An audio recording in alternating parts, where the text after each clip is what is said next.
सत्य कथा, पुरुषार्थ कथा, सुनो सुनो सिद्धार्थ कथा। चढ़ते सूरज सा तेजवान वो कीर्तिमान, हुंकार भरे जब कूच करे, थर थर कांपे आसमान।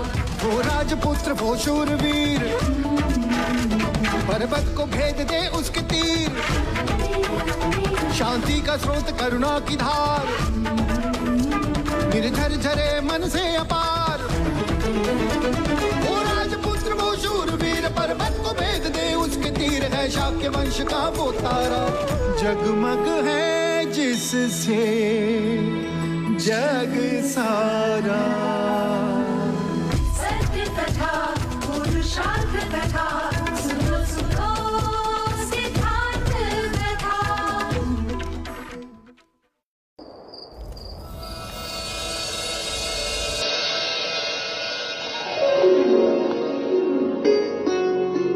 आज मानो लग रहा है कि यज्ञ सफल हुआ। आज कपिल वस्तु की आंखों में मैंने भावी सम्राट की छवि देख ली। प्रजा तथास्तु। सच, आज का दिन बहुत ही शुभ है। सिद्धार्थ ने अपनी क्षत्रियता का प्रमाण दे दिया और 10 वर्ष पश्चात यशोधरा को देख के मन प्रसन्न हो गया। हाँ प्रजा,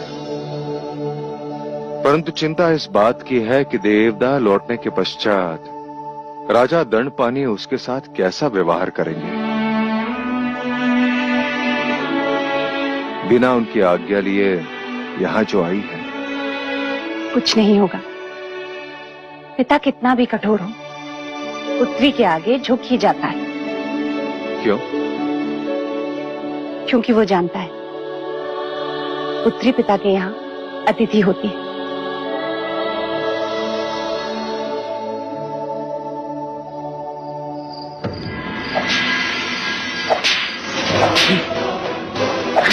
छोड़ो छोड़ो देवदत्त, छोड़ो। ये क्या है? छोड़ो छोड़ो देवदत्त, छोड़ो। ये क्या कर रहा है ये सब क्या है देवदत्त? एक पराजित योद्धा को दंड दे रहा हूँ। अपने मरते हुए अहंकार को जीवित रखने का प्रयत्न कर रहा हूँ।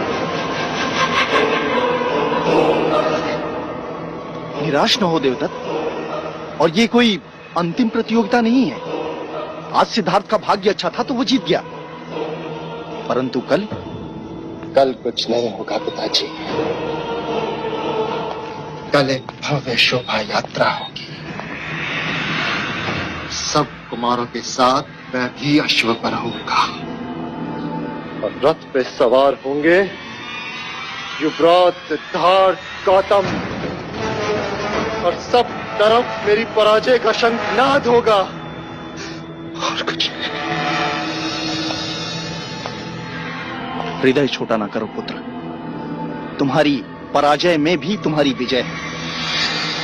देने को आश्वासन अच्छा है पिताजी, किंतु इसमें मेरी कोई आस्था नहीं।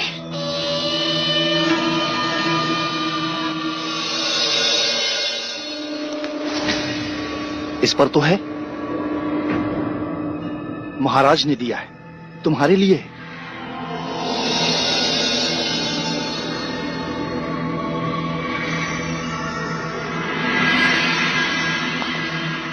संगीत उत्सव में तो तुम आए नहीं, परंतु महाराज ने मुझे स्वयं बुलाकर कहा कि मैं जानता हूं देवदत्त निराश होगा। उसे जाके कहना कि स्पर्धा में कोई विजयी होता है तो कोई पराजित, परंतु इसका अर्थ ये नहीं कि जो पराजित हुआ उसका मूल्य कम हो गया। देवदत्त और सिद्धार्थ तो कपिल वस्तु के 2 नेत्र हैं। सिद्धार्थ मेरा अभिमान है तो देवदत्त सम्मान।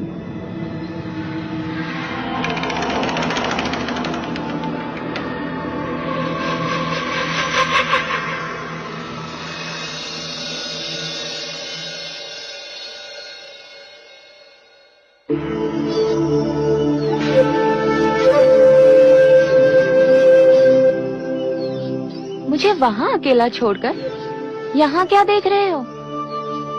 राजप्रसाद की सीमा। उसमें देखने जैसा क्या है? कल शोभा यात्रा होगी गोपा। कल प्रथम बार मैं राजप्रसाद की सीमा पार जाऊंगा। क्या तुम आज तक कभी राजप्रसाद के बाहर नहीं गए? नहीं। अर्थात राजप्रसाद के बाहर की सृष्टि के बारे में तुम जानते ही नहीं? जानता हूँ ना, गुरुओं से, वेदों से, उपनिषदों से, अतीत की कहानियों से, मन की आंखों से इस खूबसूरत सृष्टि को देखा है मैंने। पर कल प्रत्यक्ष अनुभव होगा। कल प्रथम बार नगर के द्वार मेरे लिए खुलेंगे। कल मैं अपनी प्रजा से मिलूंगा। मैं भी तुम्हारे साथ चलूंगी। अतिथि देवो भव।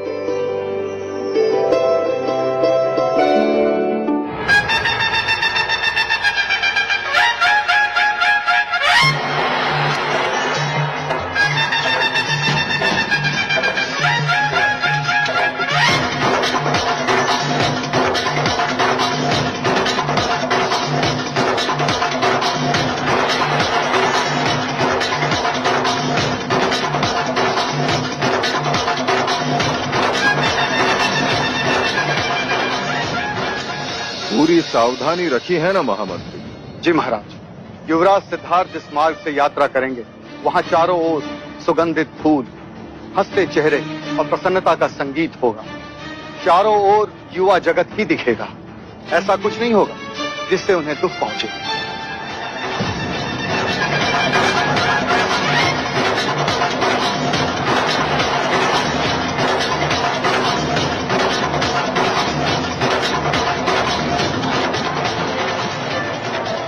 युवराज, जब आप महाराज बने तो मुझे अपना रक्षक बना लेना।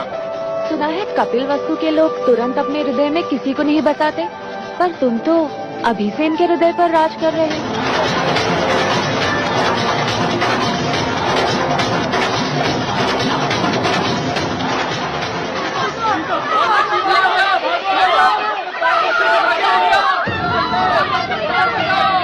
युवराज बचाओ, युवराज बचाओ, युवराज।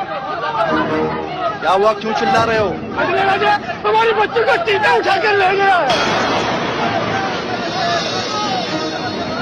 कब? बस थोड़ी देर पहले युवराज। तब तो निकट ही होगा। चलो चलो। युवराज, आप यात्रा छोड़कर नहीं जा सकते। ये समाचार सुन मैं रुक भी नहीं सकता। महाराज सुनेंगे तो अनर्थ हो जाएगा। आप चिंता न करिए, मैं और देवदत्त युवराज के साथ जाते हैं। आप राजप्रसाद जाइए। चल।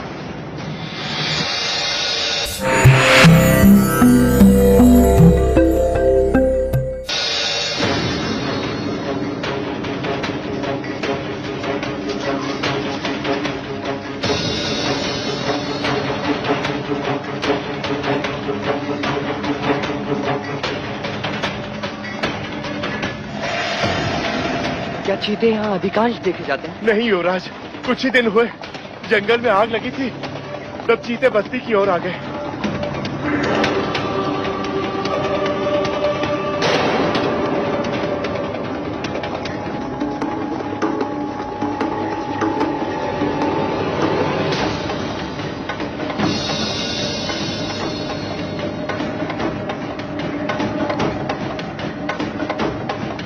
वो देखो, चीते के पंजों के निशान।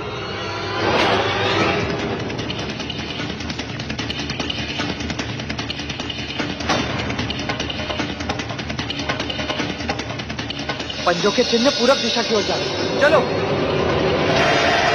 चीता अपने आखेट को दूर तक नहीं ले जा सकता। वो यही कहीं होगा। केवल एक बार दिखाई दे जाए, जीवित नहीं छोड़ूंगा उसे। नहीं जेठ, तुम उसकी हत्या नहीं करोगे, हम उसे जीवित पकड़ेंगे।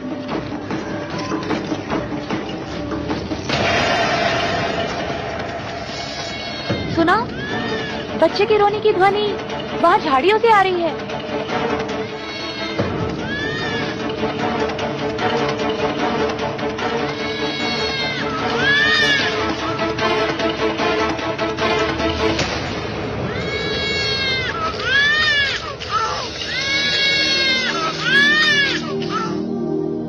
ये तो चमत्कार हो गया।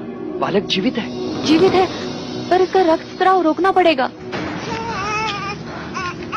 इसे तुरंत ही वैद्यराज के पास पहुंचाना होगा। यशोधरा ठीक कहती है अनुज, तुम बच्चे को लेकर तुरंत निकलो। हाँ। चीता अपना आखेट खोजता हुआ यहाँ अवश्य आएगा। आज मेरे हाथों उसकी मृत्यु। नहीं जे, तुम उसकी हत्या नहीं करो, तुम उसे जीवित पकड़ो। वचन दो मुझे, वचन दो ज्येष्ठ। ठीक है, नहीं करूंगा, किंतु इस समय तुम केवल बच्चे के बारे में सोचो, चीते के बारे में नहीं। जाओ।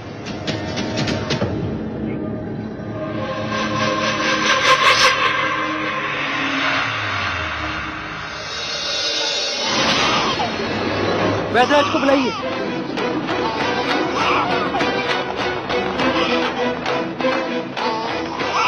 और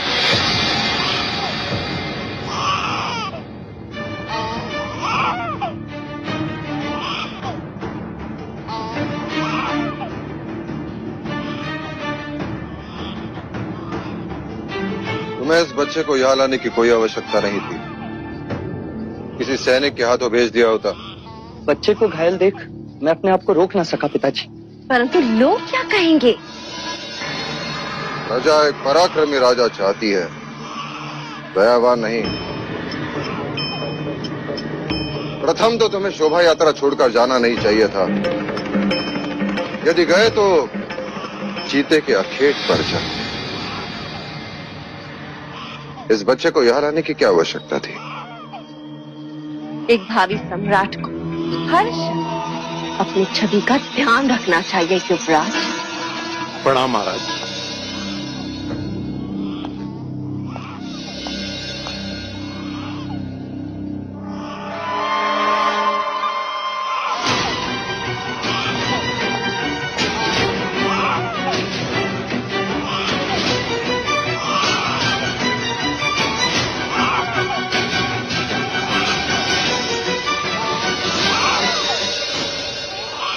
रक्तस्राव रोकने का प्राथमिक उपचार कारगर रहा। किसने किया है? यशोधरा ने। ईश्वर की कृपा से बहुत साधारण घाव आए, शीघ्र ठीक हो।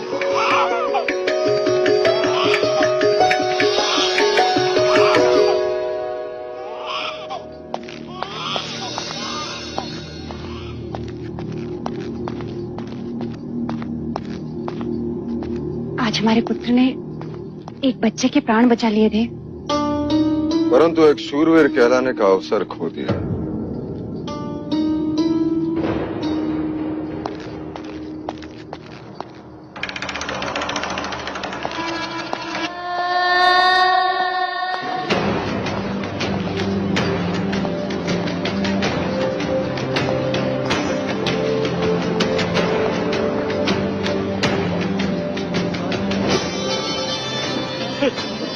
आप जैसे युवराज पाकर धन्य हो गए युवराज, हम धन्य हो गए युवराज, धन्य हो गए।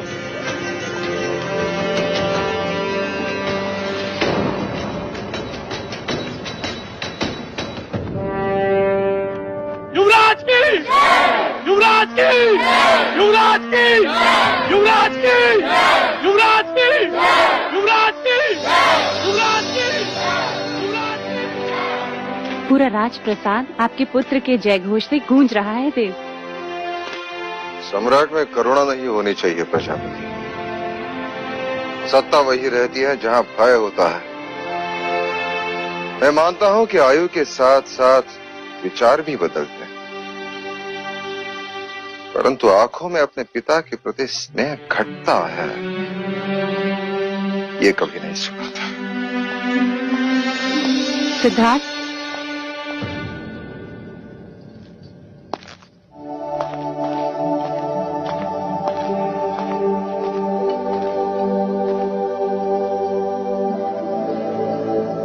तुम अपने पिता से कितना स्नेह करते हो?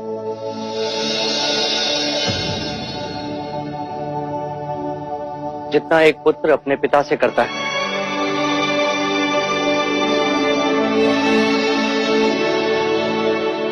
तुम उनके लिए क्या कर सकते हो?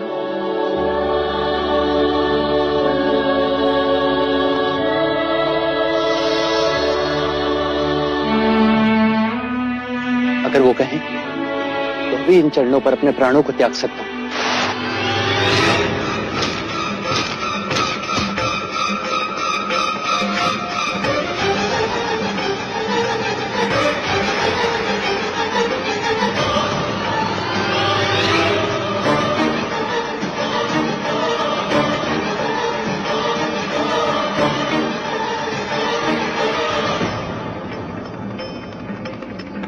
ये क्या है देवदत्त?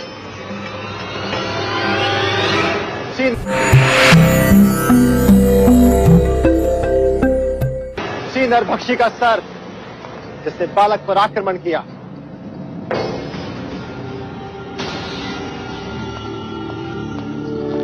ये तुमने क्या किया जिष्ट?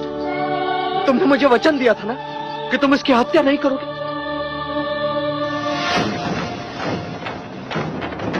और काका, हमने प्रयत्न किया था सिद्धार्थ, परंतु वो भाग रहा था।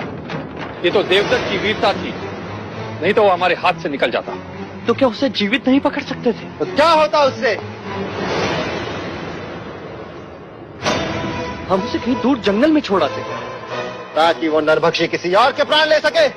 वो नरभक्षी नहीं होते, हम उन्हें बनाते। उसने मनुष्य के बच्चे के प्राण लिए हैं। नहीं, वो बच्चा सुरक्षित है। और यदि उसकी मृत्यु हो जाती तो? मात्र शंका और एक प्राणी के जीवन को समाप्त कर दिया आपने। आखिर कहते हैं सिद्धार्थ, यदि मुझे संभवता लगे कि कल राज्य पाने के लिए तुम मेरी हत्या कर दोगे तो क्या अनुचित करूंगा? यदि मैं आज ही तुम्हारा वध कर दूं तो ज्येष्ठ।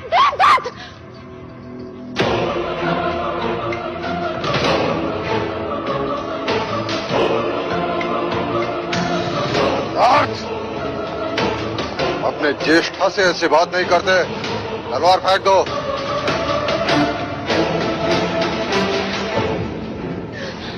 देवदत्त सत्य कह रहा है युवराज सिद्धार्थ। यदि पशु एक बार भी मनुष्य रक्त चख ले तो पूरी बस्ती उजाड़ देता है। और युद्ध के नाम पर हम मनुष्य होकर भी बस्तियां नहीं उजाड़ते। केवल वीरता दिखाने के लिए हम उनका जीवन छीन लेते हैं। परीक्षा हमारी और प्राण गंवाए वो हमारे लिए आखेट का आनंद और उनके लिए जीवन का अंत।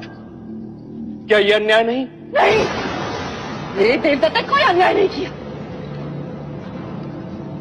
कहीं ये ईर्ष्या तो नहीं कि जो कार्य तुम्हें एक युवराज को करना चाहिए वही कार्य मेरे पुत्र ने पूरा कर दिया। अरे तुम्हें तो इसकी प्रशंसा करनी चाहिए, परंतु तुम इसी को दोषी ठहरा रहे हो। क्या ये अन्याय नहीं?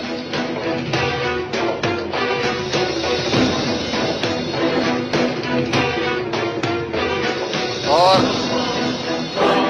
तलवार फेंक दो यहां से, अभी के अभी चले जाओ।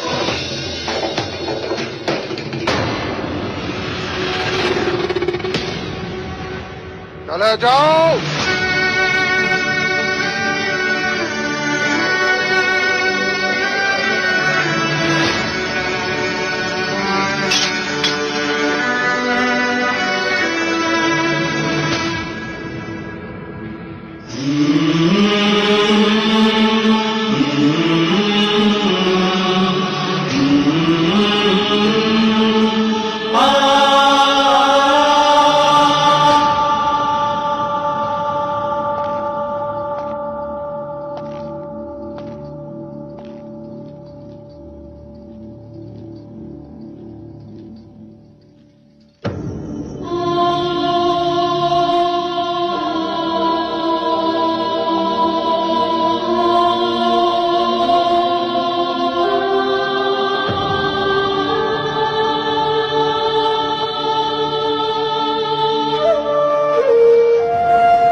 युवराज, एक और प्रश्न मेरे मन में उठा गोपाल, कौन हूं मैं और यहां क्यों हूं?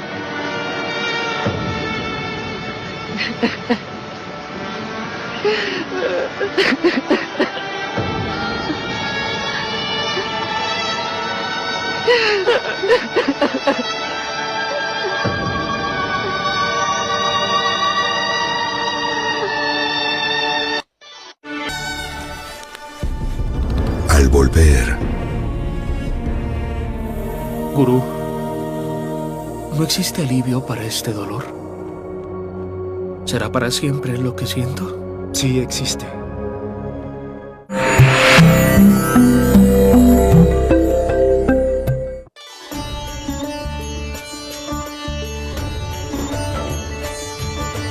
आरती उतारो श्री राम रघुवर की, राम रघुवर की, श्री राम सियावर की, राम रघुवर की, श्री राम सियावर की।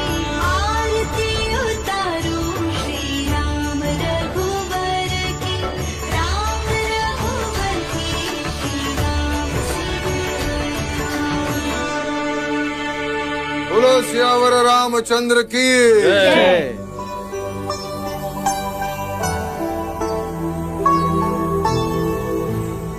महादेवी, आज का श्रृंगार अद्भुत है। आज श्रृंगार यशोधरा ने किया है। यशो, आज कोई पर्व है जिसे हम भूल रहे हैं? मुझे स्मरण नहीं, तुम ही बताओ आज क्या है? आज मैं अपने घर देवदा लौट रही हूँ बुआ।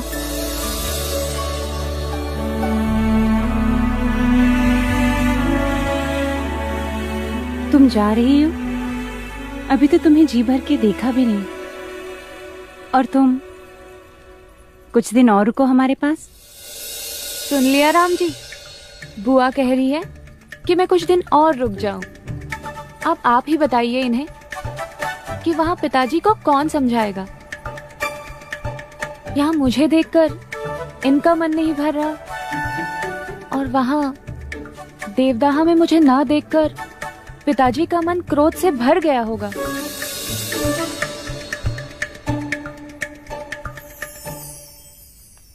हम सभी यहाँ हैं। सिद्धार्थ कहाँ है?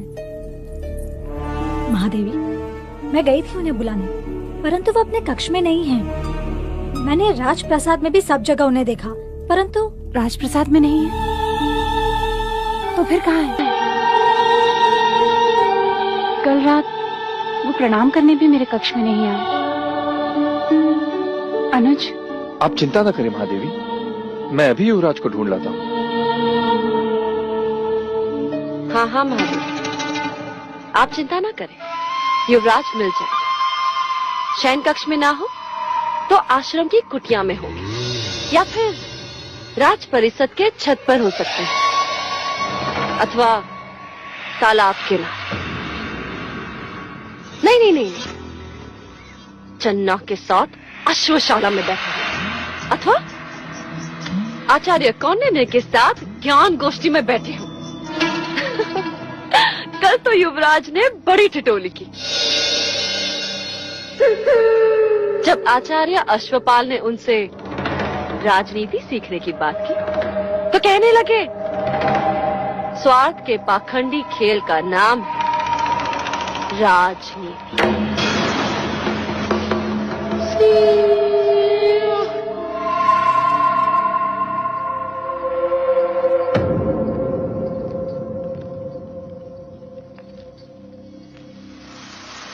लो महादेव, मैं भी ढूंढाती हूँ हमारे युवराज को।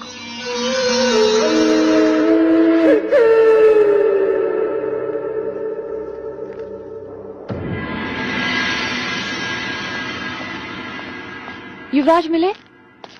नहीं, सारा राजप्रसाद फिर से देख लिया।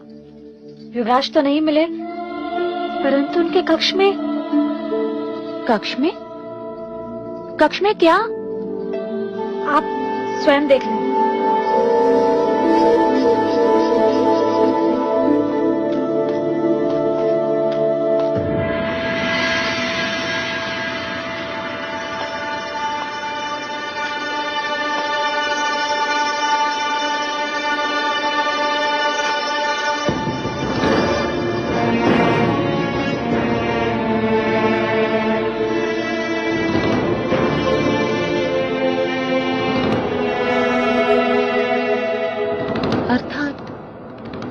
तक उस जीव की पीड़ा को भूल नहीं पाए। मेरा हृदय ग्लानि से भरा है।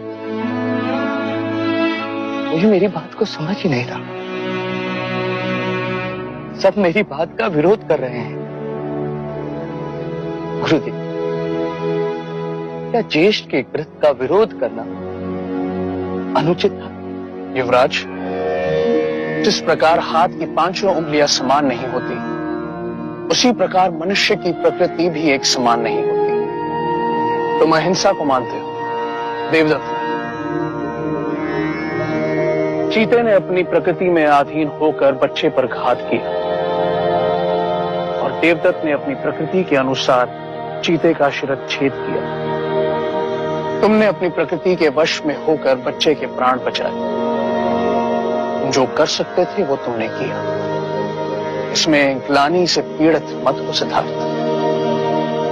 गुरुवर, मुझे इस ग्लानि से मुक्ति चाहिए। क्या इस पीड़ा से कोई मुक्ति नहीं? मुक्ति है। पशुओं की प्रकृति उनके प्राण के साथ जाती है, परंतु मनुष्य चाहे तो अपनी प्रकृति बदल सकता है। वो हिंसक से अहिंसक बन सकता है। वो स्वयं पर संयम पा सकता है, जो पशु नहीं कर सकते। गुरुदेव, आप ही कोई उपाय सुझाइए। अपने मन को शांत करो। ध्यान में बैठकर अपने विचारों पर, अपनी भावनाओं पर संयम पाने का प्रयत्न करो। शांत मन मनुष्य के प्रत्येक समस्या का चिकित्सक होता है। तुम्हें अपने आप मुक्ति मिलेगी।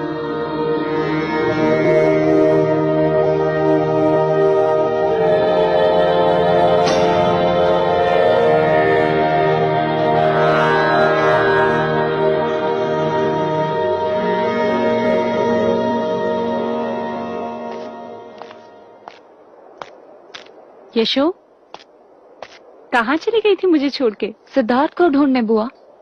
उसे पता है कि आज मैं देवदाह लौट रही हूँ और बिना कुछ बताए चला गया। पिताजी से विरोध कर मैं उसकी परीक्षा में उसका उत्साह बढ़ाने चली आई, और वो है कि यदि वो युवराज है तो मैं भी राजकुमारी हूँ। अब जब तक वो मुझे देवदाह लेने नहीं आएगा, मैं भी कपिलवस्तु नहीं आऊंगी। आने दे सिद्धार्थ, आज मैं तेरी ओर से उसे डांटूंगी। फिर तो ठीक है ना?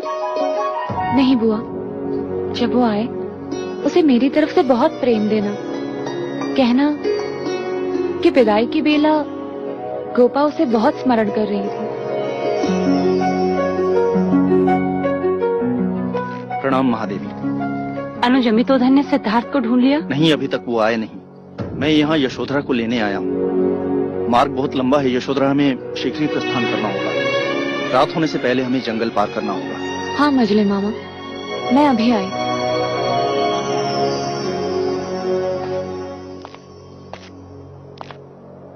अनुज, यशोधरा को छोड़ने देवदाह जा रहे हो। यदि भैया से कुछ कहा सुनी हो जाए तो मन मैला ना करना। आप निश्चिंत रहिए महादेवी, मैं अपनी मर्यादा भंग नहीं करूंगा।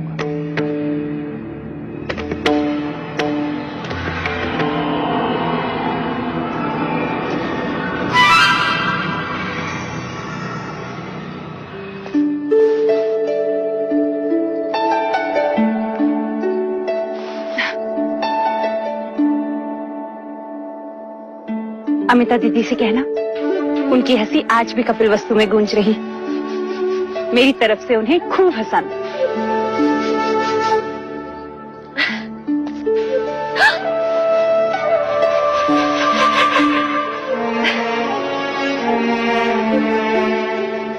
मैं भी चाह रही थी कि तुम कुछ और दिन रुक जाते।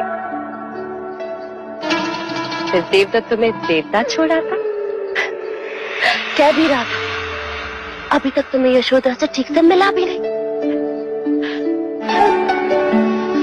अति शीघ्र आओ।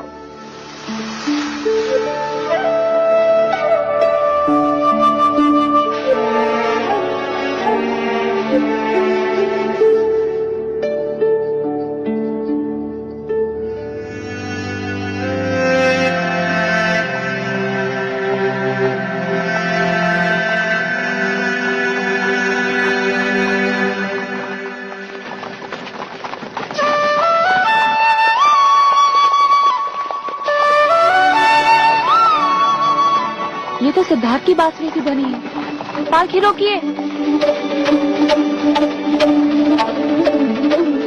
मछली मामा, लगता है सिद्धार्थ यहीं कहीं है। मैं उससे मिलकर अभी आती हूँ।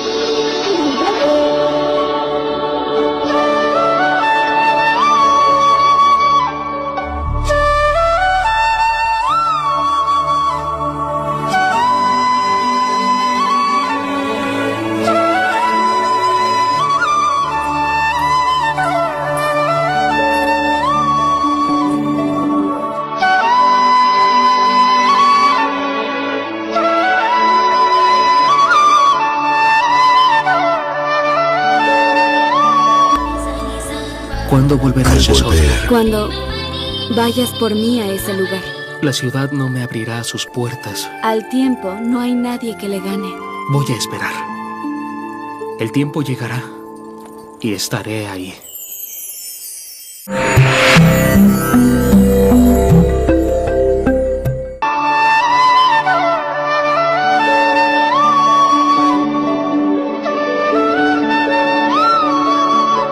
वाह रे हमारे आतिथ्य। गोपा, तुम यहाँ? और यही प्रश्न मैं करूं, तुम यहाँ तो? वहाँ राजप्रसाद में सब तुम्हें ढूंढ रहे और तुम हो कि माना कि कोई डांटे तो बुरा लगता है, पर इसका अर्थ ये नहीं कि तुम सबसे रूठकर इस तरह वन प्राणी बन जाओ। ठीक है, मुझसे नहीं मिलना तो ना मिलो। वैसे भी मैं जा रही हूँ। 10 वर्षों के पश्चात आई हो, 10 दिन भी नहीं रुकोगी? रुक भी जाऊं तो करूंगी क्या? राजप्रसाद में तुम्हें ढूंढती फिरूंगी। और क्या करूंगी? मैं भी वही कर रहा हूँ। क्या? तुम किसे ढूंढ रहे हो? स्वयं को। लोग ईश्वर को ढूंढते हैं और तुम स्वयं को? हाँ। यदि किसी दिन मुझे ईश्वर मिल गए और उन्होंने कहा, कौन हो तुम? तो क्या कहूंगा मैं, जब मैं स्वयं को नहीं जानता? तो जान लो, देख लो, मिल लो मेरी आंखों में स्वयं से।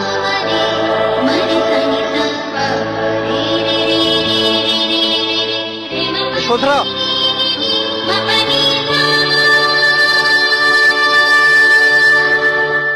तुम्हारे जाने का समय हो गया गोपा। जाने से पहले तुमसे एक बात कहनी थी सिद्धार्थ। क्या? यदि तुम बुरा ना मानो तो। मित्र मानता हूं मैं तुम, और तुम्हारे कहे पर बुरा मानने की दुष्टता मैं कैसे कर सकता हूं? तो वचन दो, आज के पश्चात कभी ऐसा बर्ताव नहीं करोगे जिससे किसी को दुख पहुंचे। मामा महाराज नहीं चाहते कि तुम साधु सन्यासी की तरह ध्यान में बैठो, और बुआ ये नहीं चाहती कि तुम सबसे अलग अलग रहो, अकेले रहो। मैं कभी अकेला नहीं होता। प्रत्येक क्षण मेरे प्रश्न मेरे साथ होते। ये प्रश्न ही तुम्हारी समस्या के जड़ हैं। हमारे देवदाह में एक गुरुजी आए थे, बड़ी अच्छी बात कही थी उन्होंने। जीवन को इतनी गंभीरता से ना जियो बालक, अन्यथा जीवन नीरस हो जाएगा। यशोधरा, और तुम भी द्रोणोदन काका के बुलावे को अनसुना ना करो बालिके, अन्यथा वो क्रोधित हो जाएंगे।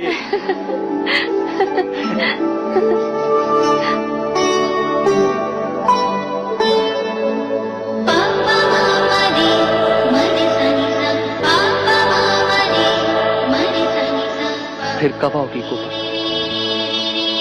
जब तुम मुझे देवदाह लेने आओगे। जानती हो तुम, नगर के द्वार मेरे लिए नहीं खुलते गोपा। जानते हो तुम, समय के सामने किसी की नहीं चलती। तो प्रतीक्षा रहेगी समय की शाख पर उस घड़ी के उगने की।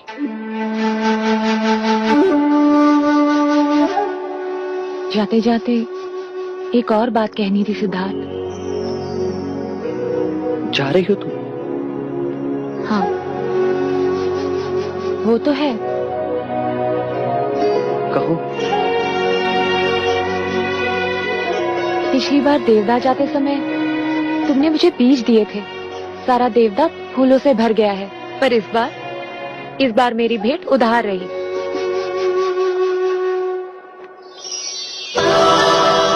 गोपा, आचार्य कौंडिन्य कहते हैं जिस समय का कार्य उसी समय कर लेना चाहिए, अन्यथा। इस समय यहाँ क्या भेंट दोगे मुझे?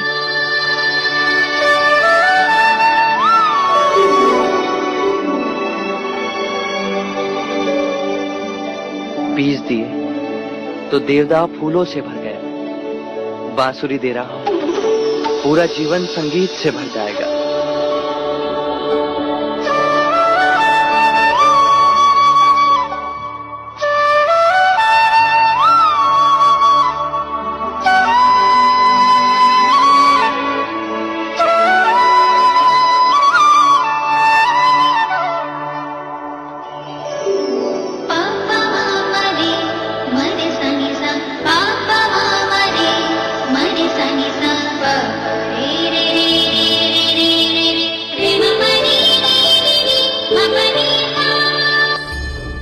Yo siempre quise verte como un valiente chatriano con armas, valor y un escudo.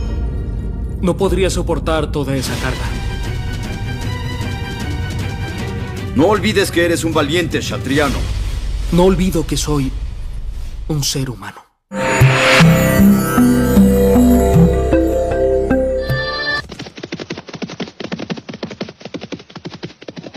युवराज,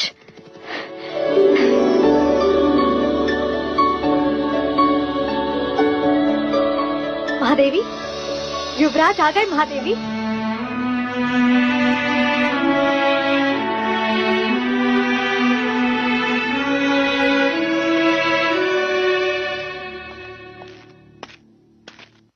सिद्धार्थ,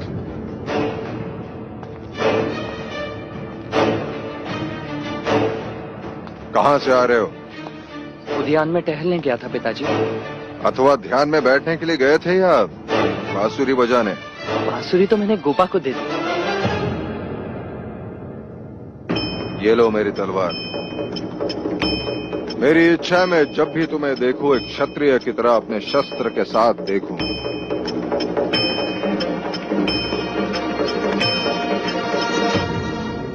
इसका भार मैं नहीं उठा सकता। ये मत भूलो कि तुम एक क्षत्रिय हो। स्मरण है मुझे, मैं मनुष्य हूं। क्षत्रिय शिक्षा मनुष्य को सम्राट बनाती है, और तुम्हारी शिक्षा ने तुम्हें इतना निर्बल बना दिया है कि अपने पूर्वजों की तलवार का बोझ नहीं उठा सकते। और तुम्हारे कक्ष में चीते की मूर्ति का क्या अर्थ है? उसकी पीड़ा मेरे हृदय पर घात कर रही थी और मेरे हाथ उस पत्थर पर घात कर रहे और मूर्ति बन गई। सिद्धार्थ, कर्म ऐसे करो जिस पे अभिमान हो, ना के। जय महादेवी, जाओ जाके भोजन का प्रबंध करो। युवराज ने सुबह से कुछ नहीं खाया। सिद्धार्थ, चाहो तो जाके स्नान कर लो।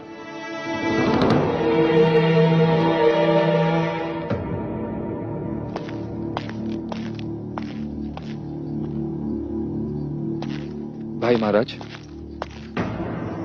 मैं कई दिनों से निरीक्षण कर रहा हूं। सिद्धार्थ की आचार्य कौंडिन्य के साथ घनिष्ठता बढ़ती जा रही है। ये उनकी संगत और शिक्षा का ही परिणाम है कि युवराज ध्यान के प्रति आकर्षित हो रहे हैं।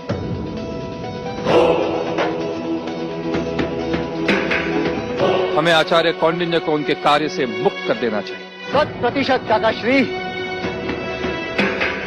वैसे भी शिक्षा के नाम पे उनके पास सिखाने के लिए अब कुछ नहीं गए, केवल दक्षिणा की लालसा है बस। नहीं महाराज, हमें ऐसा कुछ नहीं करना चाहिए। आचार्य कौंडिन्य कपिल वस्तु के सबसे बड़े बुद्धिजीवी हैं। उनकी संगत में रहकर सिद्धार्थ को सही मार्ग मिलेगा। उनके ज्ञान से हमें सिद्धार्थ को वंचित नहीं रखना चाहिए।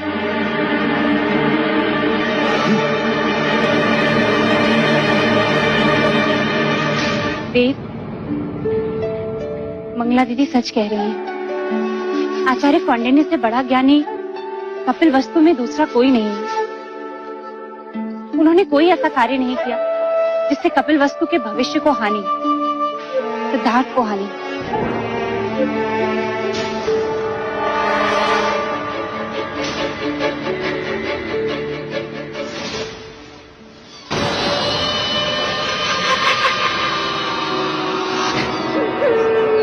देवदत्त, आपको क्या आवश्यकता थी मजले काका की बात का विरोध करने की माँ? आप तो जानती हैं कि गुरुवर कौंडिन्य सिद्धार्थ से कितना निकट है और मुझसे कितने मतभेद हैं उनके। बचपन से लेकर आज तक हमेशा उन्होंने सिद्धार्थ का पक्ष लिया है, मुझसे केवल घृणा की है। और आज जब उनकी निवृत्ति की बात आई तो आपने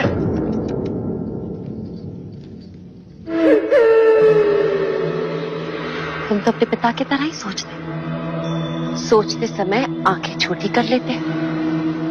आंखें बड़ी करके सोचो पुत्र, दूर तक दिखाई देगा।